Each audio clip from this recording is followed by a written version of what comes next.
नमस्ते नमस्ते दोस्तों।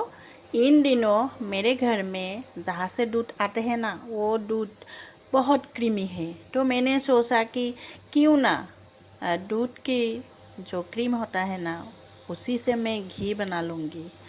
तो इसलिए मैं अभी, ये है मेरा 5 दिनों का क्रीम है। 5 दिनों तक मैंने ये दूध का जो क्रीम है उसे सेविंग किया है। तो आज मैं अभी 5 दिन के बाद इसे घी बना रहा हूँ। इसे ज़्यादा दिन नहीं रख सकते, क्योंकि ज़्यादा दिन रखेंगे तो स्मेल आएंगे। तो इसलिए मैं जल्दी जल्दी बना देती हूँ। अभी मैंने ये स्टार्ट किया है। इसी तरह से थोड़ा थोड़ा हिलाते रहेंगे ताकि ये नीचे ना जले, लग जाएगी ना।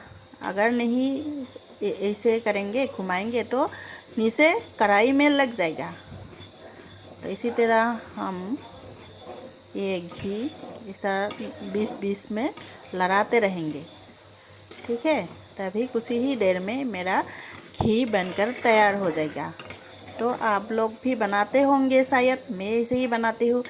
आप लोग कैसे बनाते हैं तो शेयर कीजिए, हम भी सीखेंगे आप लोग कैसे बनाते हैं। मैं सिंपल से ऐसे ही बनाती हूँ। ये है,